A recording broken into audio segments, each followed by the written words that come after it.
యాక్చువల్‌గా కేస్ ఏందంటే మొన్న తాడేపల్లి టు సత్తెనపల్లి అక్కడ పల్నాడులో ఉండే రెంటపాళ్ళ అనే గ్రామానికి జగన్ వెళ్ళాడు.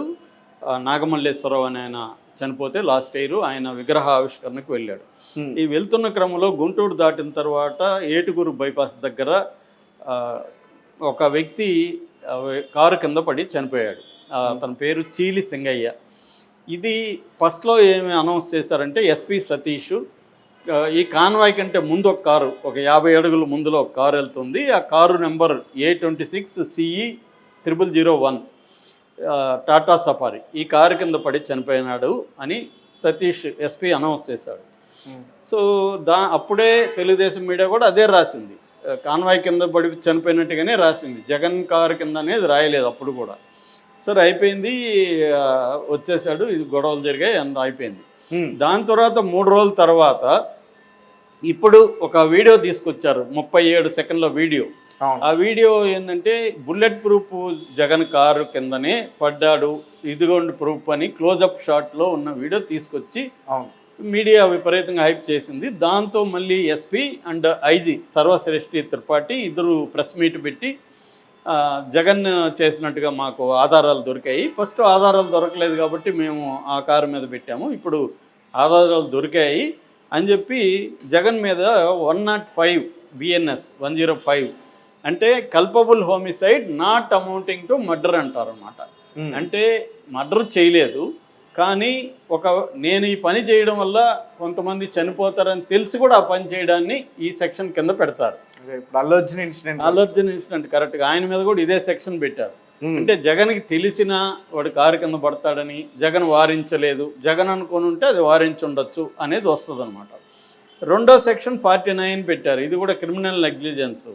సో ఈ 2 సెక్షన్లు జగన్ మీద పెట్టారు. ఈ 105 అనేది దాన్ని ఏమంటారంటే నాన్ బెయిలబుల్ కాగ్నిజబుల్ అంటారు. నాన్ బెయిలబుల్ అంటే బెయిల్ రాదు, దాంట్లో 7 ఏళ్ల కంటే పైన జైలు శిక్ష పడే ఉంటే, 8 ఏళ్ల కంటే పడే ఉంటే బెయిల్ రావు.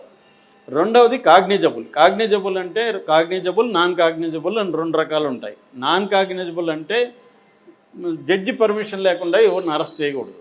కాగ్నిజబుల్ అంటే జడ్జి పర్మిషన్ అవసరం లేదు, పోలీసులు డైరెక్ట్గా అరెస్ట్ చేయొచ్చు. ఇది కాగ్నిజబుల్ అంటే జగన్ని నోటీసులు ఇవ్వాల్సిన అవసరం లేదు, జడ్జి పర్మిషన్ అవసరం లేదు, పోలీసులు అనుకుంటే పట్టుకొని కోర్టులో పెట్టచ్చు, కోర్టు ప్రొడ్యూస్ చేయొచ్చు. సో ఈ సెక్షన్ పెట్టారనమాట. ఇది ప్లాన్డ్గానే పెట్టినట్టుగా మనకు అర్థమవుతుంది. రెండవది ఇది తెలుగుదేశం కానీ ప్రభుత్వ వెర్షన్ ఏంటంటే ఈ బుల్లెట్ ప్రూఫ్ కార్ కింద పడ్డాడని. దీంతో వైసీపీ వాళ్ళు ఇంకొక వీడియో తీసుకొచ్చారు. ఆ వీడియోలో ఏంటంటే క్లియర్గా ఈ 0001 కార్ దగ్గర ఇతను బాడీ ఉంది, అప్పటికి అతను చనిపోలేదు, అతను మేల్కొనే అంటే స్పృహతోనే ఉన్నాడు, కదులుతూనే ఉన్నాడు బాగానే, పక్కనే అంబులెన్స్ ఉంది. ఆ వీడియో పెట్టారు. నిన్న వీళ్ళ అడ్వకేటు బరిగెల కోటేష్, ఎవరు వైసీపీ అడ్వకేట్, అతను ఏం చెప్తున్నాడంటే నేను కూడా ఆ స్పాట్లో ఉన్నాను, పడిందేమో ఆ కారు కింద పడ్డాడు అతను, ఆ కార్ డ్రైవర్ను కూడా వీళ్ళు పోలీసులు అరెస్ట్ చేశారు, ఆ కారును కూడా సీజ్ చేశారు. ఇప్పుడు దాని నెంబర్ మార్చడానికి పోలీసులు ట్రై చేస్తున్నారు, ఆ కారు నెంబర్ మార్చి ఈ కారుని ఇరికించడానికి. సో నేను ఉన్నాను, మేము చెప్పాము కూడా అక్కడ, ఎందుకంటే అక్కడ ఇంకొక ప్రత్యక్ష సాక్షి కూడా దాసరి వీరయ్య అనే అతను కూడా మాట్లాడాడు మీడియాతో, నేను కూడా ఉన్నాను, మేము అన్నాము మా కారులో తీసుకెళ్తాం అతను హాస్పిటల్ అంటే లేదని అక్కడ ఉన్న ఏఎస్ఐ రాజశేఖర్ మమ్మల్ని అడ్డుకొని అంబులెన్స్ తెప్పించి అంబులెన్స్ లేట్ చేశాడు, లేకపోతే అతను బతుకుండేవాడే, అతనికి నిజానికి పెద్ద కాలర్ బోన్ దగ్గర చిన్న దెబ్బ తగిలింది తప్ప ఏమి లేదు, వీళ్ళేమన్నా చేశారేమో నాకు డౌట్గా కూడా ఉందని కూడా అతను చెప్తున్నాడు. అతను చనిపోయే ప్రసక్తి లేదని ఈ కోటేష్ అడ్వకేట్ చెప్తున్నాడు. సో వీళ్ళు ఒక నెరేటివ్ తీసుకొచ్చారు. వీళ్ళేమంటారు, ఎవరైనా తీస్తే లాంగ్ షాట్ తీస్తారు, దగ్గర పోయి క్లోజ్ షాట్ తీస్తారా?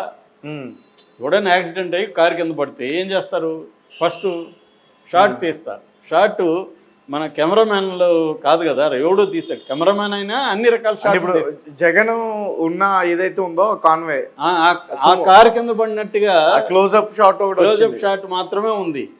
కాబట్టి ఇది ఎడిటింగ్లో వీళ్ళు చేశారు. ఇప్పుడు ఏ వచ్చినాక ఏమన్నా చేయొచ్చు, మనం ఇలాగ అడిగితే ఏ అలాంటి షాట్ ఇస్తుంది. ఇలా క్లోజ్అప్ షాట్లో పలానా కారు కింద పడినట్టు మనం ఫోటో పెట్టామనుకో, ఈ కారు కింద ఈ మనిషి పడినట్టు ఇస్తుంది ఏ నీట్గా. అదేం తెలియదు మనకి, అది రేపు పొద్దున ఫోరెన్సిక్లో తెలుస్తుంది. వీళ్ళకి కూడా తెలిసి ఇవన్నీ గవర్నమెంట్కి కూడా. కానీ జగన్ని బదనాం చేయాలనే ఉద్దేశంతో జగన్ది సక్సెస్ అవుతా ఉంది, ప్రజలు విపరీతంగా వస్తున్నారు. మన పొదిల్లో కానీ, అంతకుముందు గుంటూరు మిర్చియార్డ్లో కానీ, ఇప్పుడు పల్నాడులో కానీ విపరీతంగా జనం వస్తున్నారు. ఇది జగన్కి మైలేజ్ అవుతుంది, మనకి ప్రభుత్వానికి వ్యతిరేకత క్రియేట్ అవుతుంది. దీన్ని ఆపాలి, జగన్ ఆపాలి.